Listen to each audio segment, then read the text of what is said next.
Bareskrim Polri menyayangkan 25 orang warga negara Indonesia yang menjadi korban tindak pidana perdagangan orang di Myanmar. Direktur Tindak Pidana Umum Bareskrim Polri Brigadir Jenderal Juhandani Rahardjopuro mengatakan, kasus perdagangan orang di Myanmar awalnya terdapat 20 WNI menjadi korban. Namun setelah dilakukan pendalaman ditemukan ada tambahan 5 WNI. Pertama kali disampaikan ada 20 orang.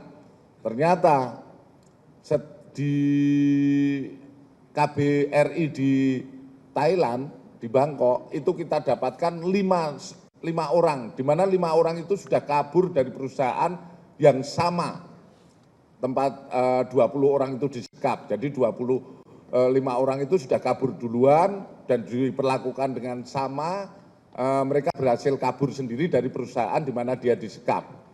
Dan saat ini sudah berada di KBRI di Bangkok. Sejauh ini Bareskrim Polri telah menetapkan 2 orang pelaku dalam kasus perkara tindak pidana perdagangan orang di Myanmar atas nama Andri dan Anita. Kedua tersangka diduga melanggar pasal 4 Undang-Undang Nomor 21 Tahun 2007 tentang tindak pidana perdagangan orang atau pasal 81 Undang-Undang Nomor 18 Tahun 2017 tentang perlindungan pekerja migran Indonesia. Sebelumnya Andre dan Anita ditangkap pada pekan lalu di apartemen Sayana lantai 21 kamar 2107, Kabupaten Bekasi, Jawa Barat. Dito Rasito, Ahmad Ferdiansyah, Garuda TV melaporkan dari Jakarta.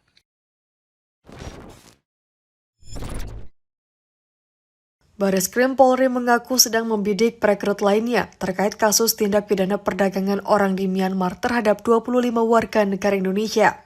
Direktur Tindak Pidana Umum Bareskrim Polri Brigadir Jenderal Juhandani Rahardjopuro mengatakan, setelah menetapkan 2 orang tersangka tindak pidana perdagangan orang yakni Andri dan Anita, Bareskrim Polri akan terus mencari perekrut lainnya. Juhandani mengungkapkan ditemukan fakta ada seorang yang diduga menjadi perekrut lainnya berinisial ER dalam perkara tindak pidana perdagangan orang di Myanmar. Perkara ini karena kami meyakini seperti tadi hasil penyidikan yang kami sampaikan masih ada tersangka lain. Masih ada tersangka lain ataupun keterlibatan mungkin yang kami dalami adalah keterlibatan oknum dan lain sebagainya. Saat ini masih kita dalami dan secepatnya nanti begitu ada perkembangan akan kami sampaikan pada rekan-rekan media. Terkait kasus ini, 2 tersangka yakni Andre dan Anita diduga telah melanggar pasal 4 Undang-Undang Nomor 21 Tahun 2007 tentang tindak pidana perdagangan orang atau pasal 81 Undang-Undang Nomor 18 Tahun 2017 tentang perlindungan pekerja migran Indonesia. Dito Rasito, Ahmad Ferdiansyah, Garuda TV melaporkan dari Jakarta.